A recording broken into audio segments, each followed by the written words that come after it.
nous ai proposé de venir dormir chez moi. Et on a fait l'amour. Comment ça, une vidéo? Last thing I'm getting here. No. Something worse. Europe hosts 2 film festivals and the movie we've all been waiting for, Tenet, which asks, do you know whether you're coming or going? Well, that's all coming up in our weekly film show. And for that, I'm joined by France 24's film critic, Lisa Nesselson. Hi, Lisa. Now, the global pandemic is still with us, but so, luckily, is the urge to create and share the results with an audience. This week sees the start of the Venice International Film Festival and the Deauville Festival of American Film, both of them lasting for 10 days. So I should imagine that in addition to the old tuxedos, stiletto heels, you're also packing masks and hand gel to go to Deauville, Lisa. Well, yes, I never thought I'd see the day when an American passport is unwelcome in much of the world, but it's currently close to impossible for Americans to travel to Europe. So only people who already live in Europe are expected on the red carpet in Venice or in Deauville.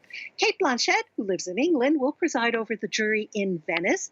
And the festival director announced early on, much as Cannes did, that he had no interest in an online film festival. And so if the COVID-19 statistics weren't too dire, the show would go on. So the show's going on. The world's oldest film festival holds a virtual reality competition. And this is exciting news. From September 2nd to the 10th, here in Paris at the 104 exhibit space, you can experience for yourself the full VR competition lineup, including 7 pieces by French artists.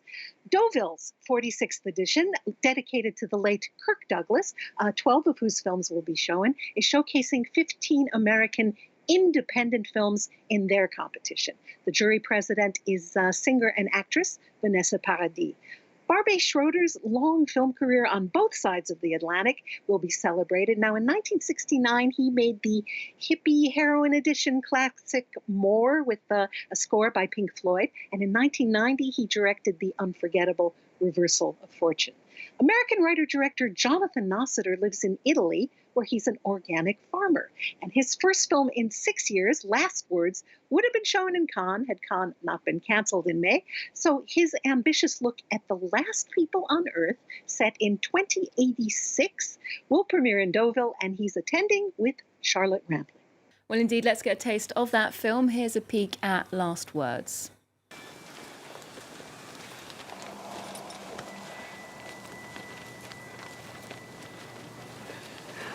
It's been a long time since someone offered me his hand.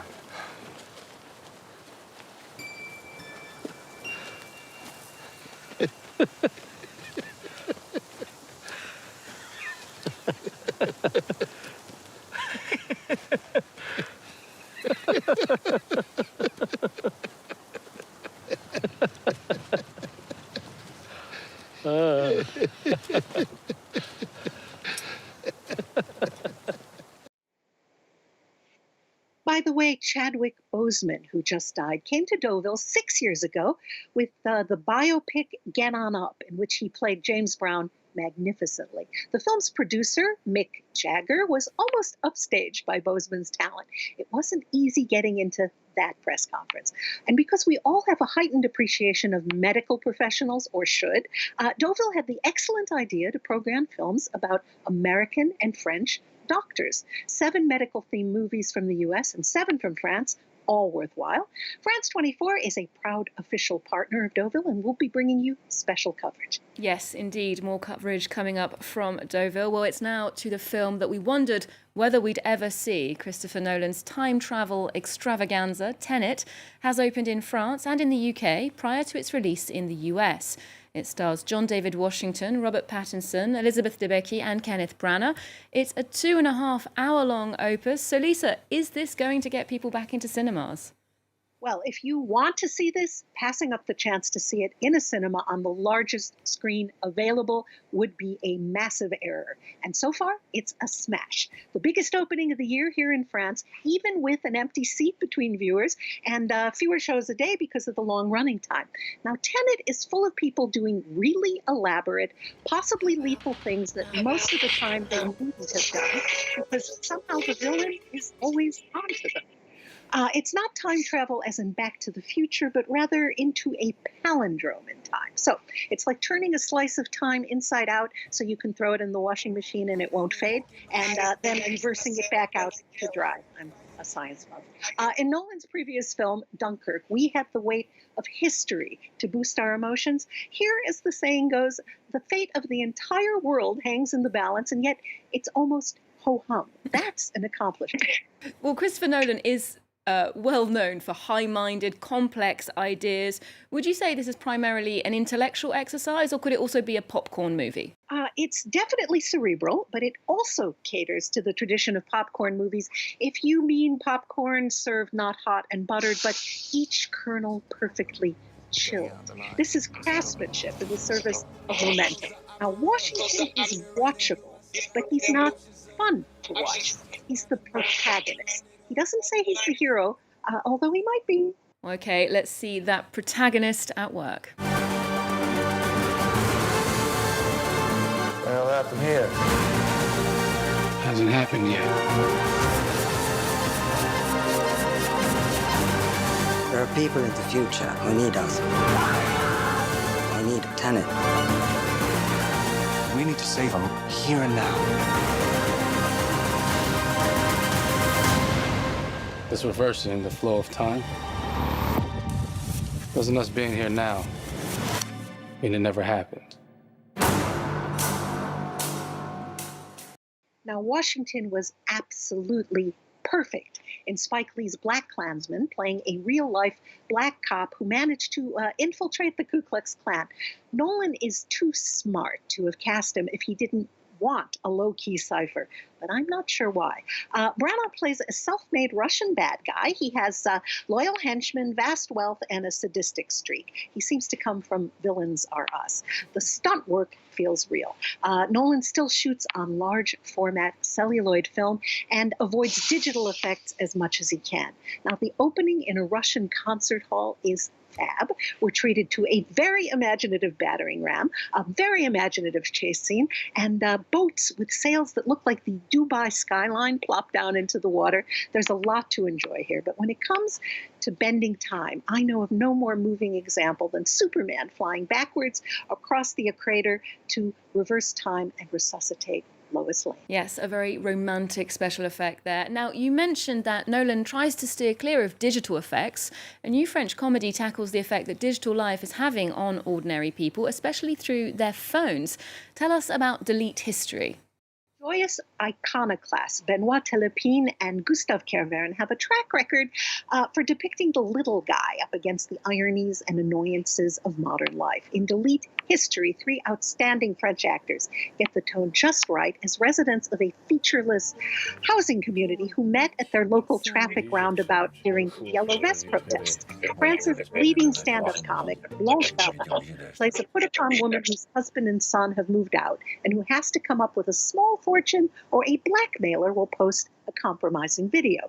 Bruno Podolidis plays a widowed locksmith who falls for the voice of a woman at a call center who's always trying to sell him something. Self-employed chauffeur Corinne Maziero offers courteous rides in her well-maintained car, but can't get a rating higher than 1 star online. Now, anybody who has ever despaired of getting through to a human in customer service or grown exasperated with clicking pictures to prove they're not a robot will recognize the situation. I think that's something that absolutely everyone can relate to these days. Let's get a feel for Delete History. Sex tape. Il faut effacer ça tout de suite. Si je veux vous faire chanter, je vais pas l'effacer. On m'a filé le contact d'un hacker. Là. Si vous pouvez effacer celle-là aussi. C'est ma fille. Hein. Ça, c'est le portable de la gosse qui a fait la vidéo. J'ai écrit 42 lettres recommandées à Facebook. Aucune réponse, rien. Je vais pourrir ta vie comme t'as pourri la mienne. Hein? Je vais te spoiler la face. Moi, tu vois, c'est sur l'application client. I am a taxi driver. I need more star. Okay. You are alone to do. No, we are alone. C'est pire qu'un bracelet électronique, cette merde. I'm told that people from many nations were rolling in the aisles in Berlin, but I laughed. You know, I laughed a few times. Okay, so a reasonably funny appraisal from you there, Lisa. Now to a blast from the past, though. Gaspar Noé's second film, Irreversible, got a historic reaction when it premiered in Cannes in 2002. The film's back, but transformed. Tell us more.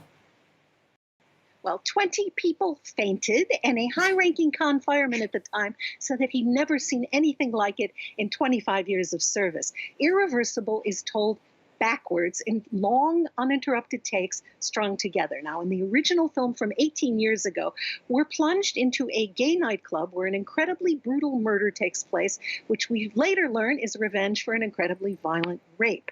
Going backwards, we learn that the couple played by then real-life couple, Monica Bellucci and Vincent Cassel, are madly and comfortably in love and about to go to a party with Albert Dupontel, who plays their good friend and her former boyfriend.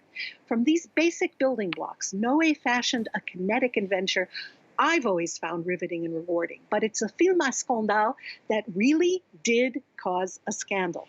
Noé recently decided to recut the film, but this time in chronological order, and the experience is just as dazzling, possibly more so because we have a better idea of who the characters are and time to absorb what's at stake.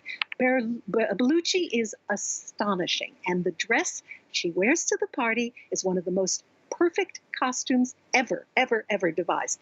What prompted all that fainting and walkouts? Well, a lengthy, incredibly violent, and incredibly convincing rape scene. Rape is abhorrent. We knew that.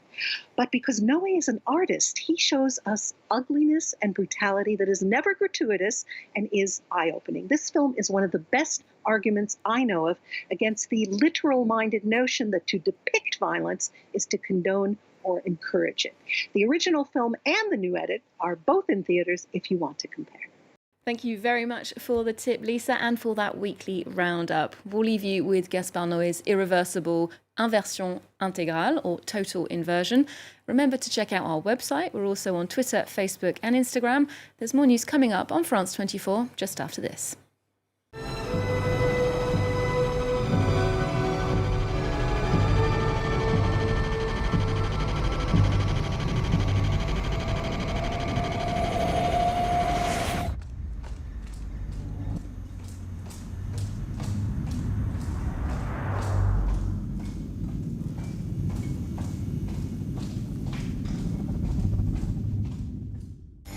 In 1953, at the height of the Korean War, millions of soldiers and civilians died. Few have since been identified. For the victims' families, the fight goes on, as the remains of their forebears have yet to be found. Many bodies are in the demilitarized zone that has separated the two Koreas since the end of the war. Today, our reporters are there to witness an event that's been 70 years in coming. Following a recent agreement between the two Koreas, the search has been renewed. The Korean Peninsula has decided to unearth its past, the memories of war. Revisited, presented by Stuart Norval on France 24 and France24.com.